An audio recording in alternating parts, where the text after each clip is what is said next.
High, আজকে আমি চলে এসেছি শিলিগুড়ি মেকআপ ফেস্টিভ্যালে। আর শিলিগুড়ি মেকআপ ফেস্টিভ্যালে আমাদের আজকে ফার্স্ট মেন্টরকে পেয়ে গেছি। সবার ফার্স্টেই তাকে জিজ্ঞেস করে নেব তার নাম এবং তার লোকেশন। বলো। হ্যালো, আমি প্রিয়া মণ্ডল, মেকআপ আর্টিস্ট। আমি এসছি ফুলবাড়ি থেকে। আমার একটা একাডেমি আছে, প্রিয়াস মেকওভার। তো ইয়াদে ফটোগ্রাফির সাথে পারফর্ম করে কেমন লাগলো ফার্স্ট টাইম? ফার্স্ট টাইম আমি কাজ করছি, আমার খুব ভালো লেগেছে। আর টাইমিং নিয়ে তো কোনো কথাই হবে না, একদম খুবই ভালো। মানে নেক্সট টাইম আরও কাজ করার আগ্রহ বেড়ে গেল।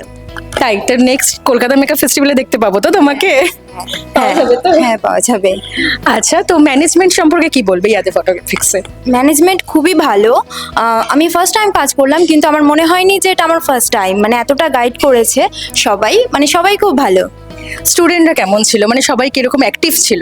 হ্যাঁ, সবাই অ্যাক্টিভ ছিল, ভালোই বুঝেছে, সবাই কোয়েশ্চেন জিজ্ঞাসা করেছে। না, ঠিকই আছে সব। মডেলের সাথে কাজ করে কেমন? মডেলের সাথে আমার এটা সেকেন্ড টাইম কাজ। তো মডেলকে তো আমি ভালোই বলবো, আর ওর এক্সপ্রেশন নিয়ে কোনো কথাই হবে না। তো খুব ভালো, সব মিলিয়ে খুব ভালো। জুয়েলারি কি তোমার কাস্টমাইজ? হ্যাঁ, জুয়েলারি আমি নিজে কাস্টমাইজ করেছি। আমি লুকটা একটু ওয়েস্টার্ন দেওয়ার চেষ্টা করেছি। ওয়েস্টার্ন আর সাবেকি কিছুটা মেলানো, একটু অন্যরকম ইউনিক করার চেষ্টা করেছি। হ্যাঁ। আচ্ছা, তো এবার আমরা মডেলের থেকে জেনে নেব যে মডেলের ইয়াদে ফটোগ্রাফিক্সের সাথে কত নম্বর কাজ হচ্ছে এটা, আর কেমন লাগলো ইয়াদে ফটোগ্রাফিক্সের টাইম ম্যানেজমেন্ট সম্পর্কে একটু আমরা জেনে নেব মডেলের থেকে। সবার ফার্স্টে জেনে নেবো মডেলের নাম। হ্যালো, আমি তনিমা সাহা। আমি শিলিগুড়িতেই থাকি। আর এটা আমার ইয়াদে ফটোগ্রাফিক্সের সাথে সেকেন্ড নাম্বার কাজ। আমার খুবই ভালো লেগেছে, এবং এর আগেও আমি কাজ করেছি, তখনও আমার সেম এক্সপিরিয়েন্সই ছিল, আর এখনও সেম এক্সপিরিয়েন্সই আছে। এখানে তো টাইম ম্যানেজমেন্ট নিয়ে কোনো কথাই হবে না। এত পাঞ্চুয়াল সবাই, আর সব কিছু টাইমে হয়, আর ভীষণই ভালো বিহেভিয়ার দাদার, সব থেকে বড় এটাই কথা। তো খুব সব মিলিয়ে খুব ভালো এক্সপিরিয়েন্স। মেকআপ আর্টিস্টের সাথে কাজ করে কেমন?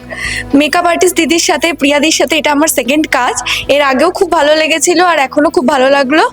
আর আশা করি ভবিষ্যতে আরো ভালো ভালো কাজ হবে। আজকের লুকটা পছন্দ হয়েছে? হ্যাঁ হ্যাঁ, খুব সুন্দর। সাবেকির মধ্যে ভীষণ একটা ইউনিক একটা কাজ। এই মুকুটের যে কনসেপ্টটা, মুকুট দিয়ে যে জুয়েলারি, এইটা খুব ভালো লাগলো। অডিয়েন্স কেমন ছিল? ভালো, সবাই খুব কোঅপারেটিভ, সবাই খুব কোয়েশ্চেন করেছে, ভালো লেগেছে। ওকে, থ্যাংক ইউ দুজনকে, থ্যাংক ইউ সো মাচ।